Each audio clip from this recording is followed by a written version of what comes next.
On the 26th of November last year, the courts lifted the ban on the domestic trade in rhino horn here in South Africa, which was implemented by the government nearly 7 years ago.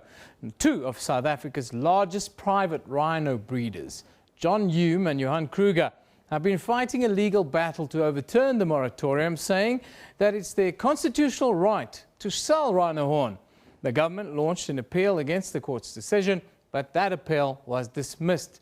Now there's been a lot of support and criticism for rhino farming, but the question everybody really wants to know, can this help to save the rhino? This is John Hume's side of the story.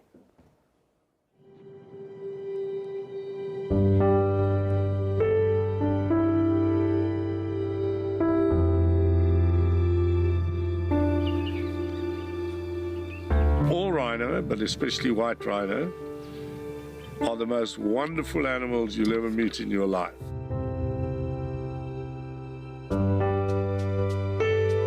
I think it always was controversial from a point of view of because you dehorn rhino. I dehorned rhino first of all to save my rhinos' lives. I had the first rhino poached in Mpumalanga in 2006, and we immediately dehorned all the rhino. And then for 2 or 3 years we had no poaching.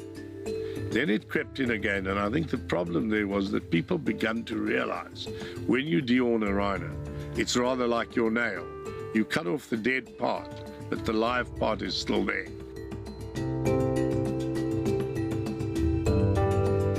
I saw a woman, I think she was, I forget which animal rights movement she was, on TV saying to dehorn rhinos is wrong.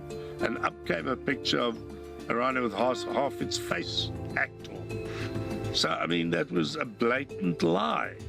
I'm a full-time veterinarian. I have 4 managers, 3 admin ladies, a fully qualified vet nurse running our hand rear section. Security costs in the last few months have gone from 600,000 Rand a month to 3 million Rand a month. And I can't see that going down, quite frankly. I don't sell any rhino because my life's ambition is to breed 200 rhino a year.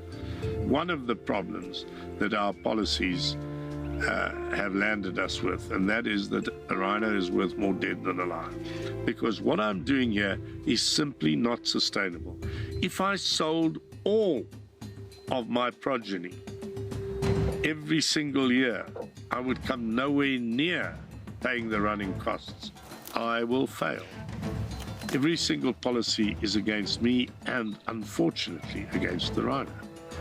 Why can you shear a sheep and sell the wool and not take a rhino's horns off and sell the horn and keep the rhino?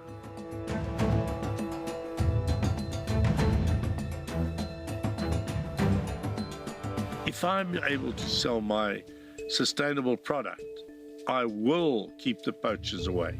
If I can't, I will fail to keep them away. So who to my project is worse than the poacher?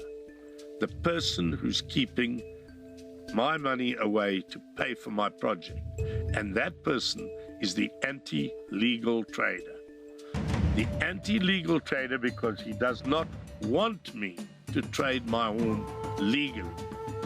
So therefore, if he's an anti-legal trader, by implication, surely he must be a pro-illegal trader. Because if he's anti-legal, he must be pro-illegal.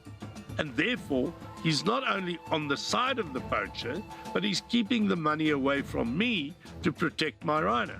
So he, therefore, must be worse than the poacher for my product. And my project will be killed by him more than the poacher. So the anti-legal trader is more of an enemy to my rhinos than the actual poacher.